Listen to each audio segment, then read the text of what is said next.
This is America's first silver dollar. It is the first silver coin minted in 1794. America's coinage actually started in 1793 officially. In that year, they made copper coins, but then in 1794, they issued the silver coins, of which the silver dollar is the basis of other denominations.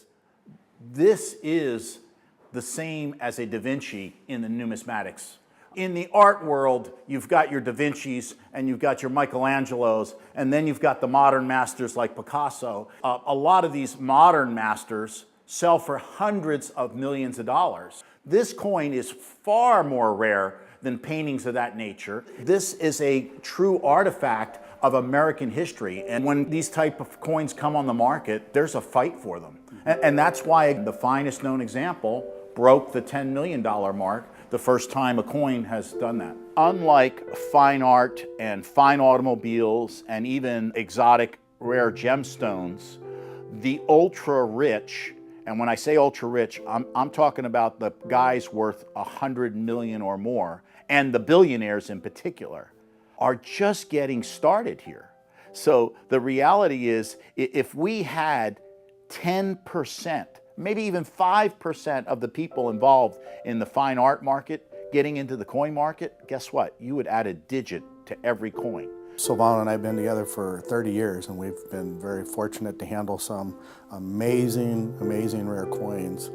But every once in a while, and I mean few and far in between, something truly spectacular comes out of the woodwork. And when that item comes along, I'm talking a beachfront property type of rare coin, a blue chip opportunity, I literally tend to drop whatever I'm doing and then begin to focus on that. So when we make a presentation to a private client, we like to do a lot of research, and we like to put together and compile a lot of very pertinent information. And this is what that presentation actually looks like. You have the picture of the coin. In this case, we're talking about the amazing 1794 silver dollar.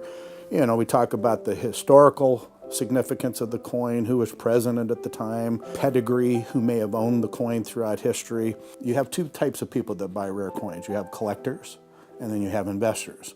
And typically collectors are usually already set in their ways. They might be focusing on early silver dollars in this case, or whatever. They're very particular and they're very fussy about what they want. Then you have an investor who maybe never has thought about putting a collection together. He just wants to get into something that may actually have true growth potential. But when you can put both of those together and make a presentation like this, it can be very overwhelming and very appealing to both types. We like to show people where there might be actual true growth potential. And this is a chart that goes back past the 1995 era, and you'll see we're showing this coin has appreciated 700% over the last 22 years, over a 10% compounded annual return. In fact, in 1996, this coin was a $300,000 coin. And of course, we just placed it for a little over the $2 million mark. It's easy to show someone that when you have this kind of performance, this is something truly rare. The problem with coins like this is they very rarely come up to the private sector. The big auction houses get a hold of these, they do a big production on these, and then suddenly everybody that's serious about coins, investors, collectors, dealers, all alike, are bidding aggressively to try to get the coin of this caliber.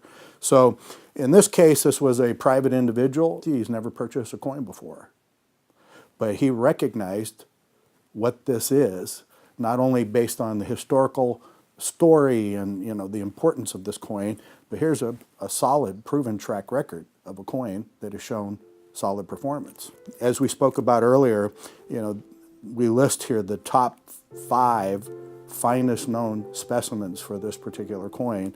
The finest that sold in 2013 broke a record at $10 million.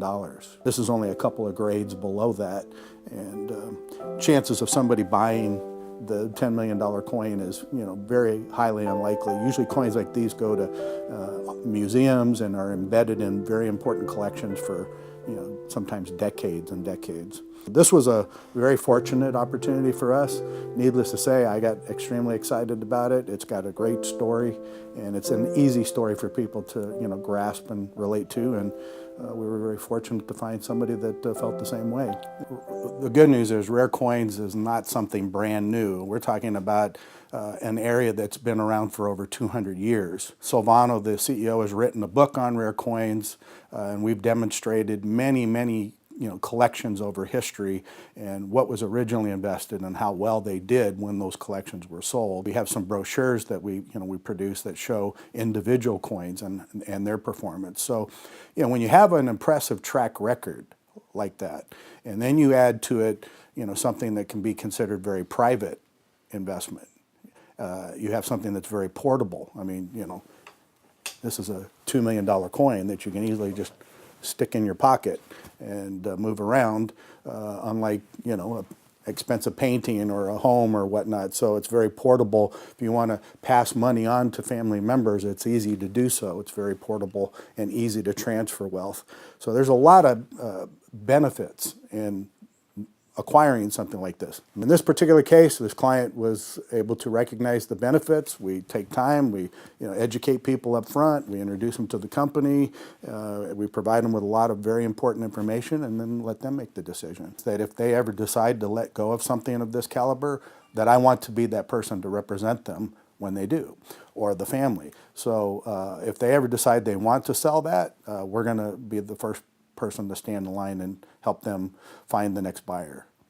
So we're very excited about being able to do that. Yeah, we're about the long-term relationship with our clients. I have clients that I'm working with today from over 30 years ago when I first started in the business.